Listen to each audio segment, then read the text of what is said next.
comme il a protégé la Kaaba à l'époque de Abraha.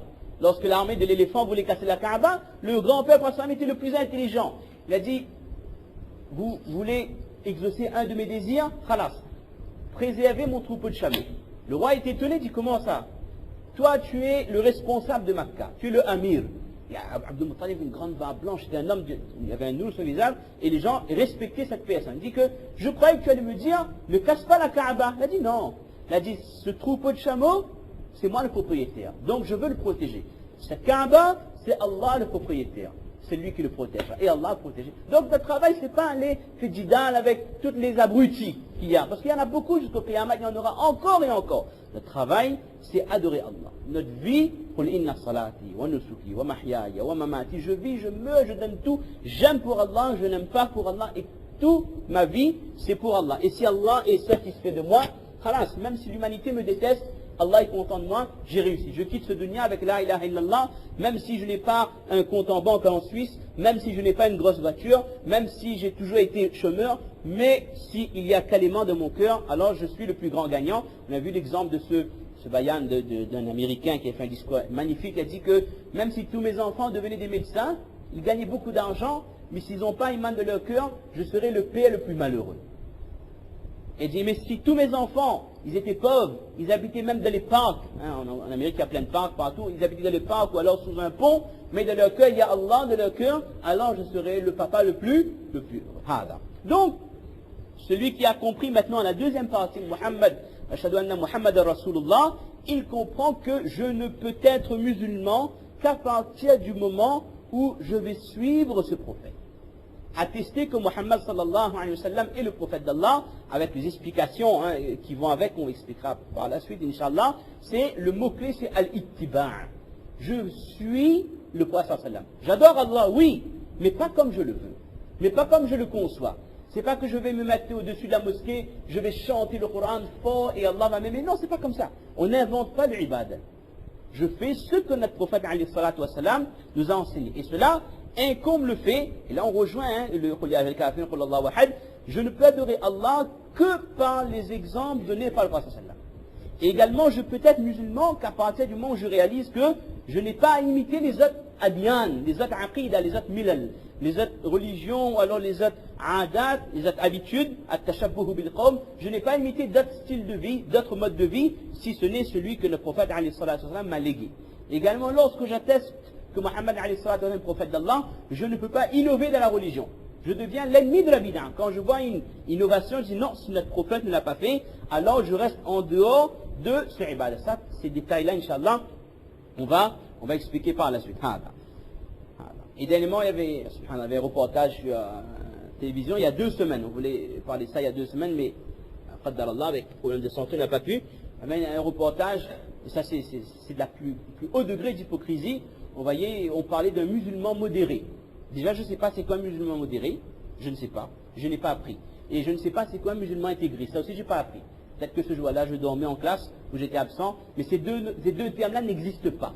Il n'y a pas de musulman intégriste. Et il n'y a pas de musulman modéré. C'est-à-dire, je pratique ma religion. Et ma religion, c'est déjà une religion modérée. Une communauté du juste milieu. Quand on est dans le juste milieu, on n'est pas le juste milieu fort ou le juste milieu faible. Le juste milieu, c'est at-tawassut fi din. Et ça c'est des points à développer face quand on entend toutes choses. Bref, un reportage, il montrait fièrement un musulman qui se fait baptiser. C'est-à-dire, c'est un musulman modéré qui se fait baptiser par un prêtre dans tel lieu de culte. Et ils veulent véhiculer quelle image là? Que pour être modéré, pour être intégré, vous pouvez être musulman, mais cela ne vous empêche pas d'aller dans d'autres lieux de culte. Ça, c'est vraiment l'image. Faites très attention aux médias, mes chers frères, et très attention à ce que nos enfants regardent à la télé. L'enfant masoum, il est innocent à 6 ans, il va voir ça, il va voir un musulman qui va dans tel lieu de culte, mais pour lui, c'est normal, parce qu'à la télé, il dit, et pour les enfants, la télé, c'est wahi. La télé, c'est une révélation divine, ça. Tout ce qu'il y a dans la télé, c'est vrai, c'est la réalité de la vie. Donc, à nous d'être très, très attentifs. Et puis maintenant, concernant quelles sont les qualités du prophète, la meilleure des choses, si quelqu'un il ouvre un tafsir Coran, comme il y en a un en français ici, c'est il lit Alam nashrah laka sadrak. il y a la description, les qualités du prophète alayhi salatu wassalam, d'une manière ijmali, d'une manière résumée. Alors la prochaine fois, Inch'Allah, parce qu'on a atteint le temps, la prochaine fois, on va voir quels sont les différents points, les mustalzamat. Quand j'atteste que Muhammad alayhi salatu wassalam est le prophète d'Allah, cela incombe tel point. Le premier point, c'est l'amour. Et quel est le degré d'amour du musulman pour le prophète alayhi salatu wassalam? C'est un degré d'amour qui dépasse tout ce qu'on conçoit. Deuxième point, at-tasdiq fi ma akhbar. J'accepte, je crois tout ce que le prophète a dit, que je comprenne ou que je ne comprenne pas, que je trouve logique ou que ma logique, c'est pas illogique, ou que ma logique n'arrive pas à comprendre le fond des choses. Si le prophète a dit, wa ma yantiqu anil hawa, cet homme-là, il est parfait, il n'a pas de défaut, il n'a que des qualités, c'est le seul homme. Et lorsqu'il ouvre sa bouche bénie pour dire quelque chose, c'est ce qu'Allah a mis dans son cœur pour dire. Et c'est un prophète qui ne ment jamais et qui ne se trompe jamais, comme tous les Anbiya alayhimus salatu wassalam. Troisième point, imtithali amri, mettre en pratique tout ce qu'il nous a enseigné et tout ce qu'il faisait. Et là, sans poser de questions, comme de nos jours. De nos jours, les gens, ils sont sérieux.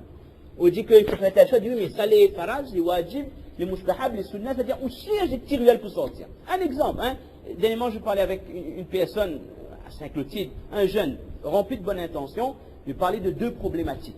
Je parlais d'un programme, le pantalon au-dessus de la cheville et le port de la barbe. Ces deux péchés, malheureusement, qui sont devenus âmes communs. Il m'a dit que oui, ça, mais porter la barbe, c'est sunnat, c'est pas wajib. Je dis, mon frère, c'est wajib.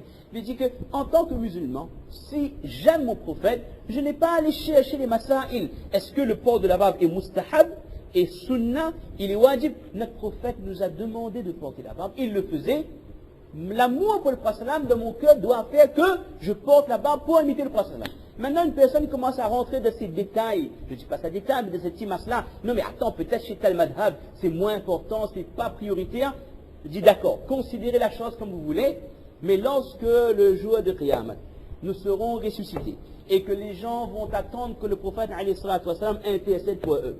Est-ce que vous voulez rencontrer le prophète sallallahu alayhi wa sallam avec un visage, avec la barbe comme lui, ou avec bien rasé, avec Gillette 3, lame plus, etc., comme il y a la publicité de Thierry Henry ou d'autres publicités? Qu'est-ce qu'on préfère? Ressembler à Thierry Henry bien rasé, avec le Gillette là, ou alors, quand on se présente devant le prophète sallam, on a l'apparence de la sunnah, avec cet espoir qu'Inch'Allah, le prophète sallam nous reconnaît et accepte d'intercéder, sachant qu'il y a d'autres signes également, bien sûr, pour que le prophète sallam reconnaisse sa umma. Mais c'est une question essentielle, fait à la relation entre ma vie et l'au-delà. Il y a une anecdote, on terminera avec ça, en citant d'abord les différents points encore qui restent. Tout ce que le prophète m'a dit de ne pas faire, je m'en éloigne. Également, l'autre point, c'est jamais je vais donner priorité à l'opinion, à la parole de quelqu'un sur le prophète alayhi salatu wassalam. C'est ce qu'il a dit. Jamais je vais considérer la thèse d'un scientifique, la thèse d'un docteur, d'un chercheur, plus adéquate que la sunna du prophète alayhi salatu wassalam. Une fois, je parlais avec une personne qui était en train de boire debout, mais c'était une personne âgée. Frère, on ne pouvait pas trop machin, ça fait longtemps. La personne a dit que oui, mais scientifiquement, c'est prouvé que quand on boit debout, l'eau passe mieux dans les esophages, arrive dans l'estomac, et tralali, tralala. Pas pu dire, mais, subhanallah, même si un docteur vous a dit, même si c'est un chercheur, même si c'est un professeur à la Sorbonne ou je ne sais quelle université de médecine, vous dit que boire debout c'est mieux pour la santé, si mon prophète m'a dit que boire assis, c'est ma sunna, acquis sans le moindre doute que pour mon iman c'est bon, pour ma santé c'est bon. J'étais à la pharmacie aujourd'hui, je viens de regarder, ils ont des grosses boîtes de miswak, subhanallah. Maintenant, des grosses boîtes de miswak comme ça, je dis subhanallah, il y a 15 siècles de ça, le prophète alayhi salatu wassalam nous a enseigné tel. Également, les points, il y a tellement de points, parce que nous on ne croit que dire Mohammed et le prophète d'Allah c'est aussi simple, mais il y a beaucoup de choses à mettre en pratique pour que vraiment mon attestation que Mohammed est le prophète d'Allah a son poids et a son effet dans ma vie de musulman. Ça c'est en gros. On terminera par cette anecdote, juste pour revenir, parce qu'on a levé le sujet sur le port de la barbe. Il y avait un grand alim, dont je ne citerai pas le nom, qui est l'auteur de ce livre d'ailleurs, il n'y a aucun intérêt à citer son nom, quelqu'un qui habitait dans une région pas loin de Marca et Medina. La personne est décédée c'était en 2000, à peu près en 2000 ou en 2001, donc c'est un contemporain. C'est la personne qui a écrit le commentaire de Arba'in al-Nawawiyya. C'est quelqu'un qui a une science exceptionnelle. Subhanallah. Waffaqahullah. Cette personne, à la fin de sa vie, était très âgée. La personne fut atteinte d'un cancer. Apparemment, on a découvert le cancer quand c'était un peu trop tard. Il n'y avait plus d'autre solution que d'avoir recours à la chimiothérapie. Alors cette personne, ce grand chef, ce grand alim, qui est reconnu dans le monde musulman, a demandé au médecin, en faisant la chimio, ça veut dire que je vais perdre mes cheveux. Elle dit oui. Je vais perdre ma barbe également, une grande barbe blanche. Elle dit oui. Après elle dit que, écoutez, il me reste très peu de temps à vivre de toute façon. Je préfère que lorsque je vais rencontrer mon Seigneur, mon Rob, que je rencontre Allah avec cette barbe qui est un des signes de la sunna du prophète plutôt que de le rencontrer sans qu'il ait la barbe, même si c'était pour me soigner. Et le roi, le Amir, a donné à cette personne une chambre de telle en face de Haram Sharif à Makkah, et cette personne est décédée en face de Haram Sharif à Makkah, et son enterrement c'était quelque chose d'exceptionnel. Bref, pour qu'on comprenne, mes chers frères, quand quelqu'un a de son cœur l'amour pour le prophète sallallahu alayhi wa sallam, on ne va pas chercher qu'est-ce qui est bien, qu'est-ce qui est conseillé, tout ce que notre prophète nous a enseigné, on le met en pratique. Et c'est de la sorte, mes chers frères, que nos cœurs seront rattachés à la sunna du prophète alayhi salatu wa sallam. Qu'Allah nous accepte, nous donne la compréhension et nous permette de mettre en pratique. Wa ma tawfiqi illa billah. Subhana rabbika rabbil izzati amma yasifun. Wa salamun ala al-mursalin. Walhamdulillahi rabbil alamin.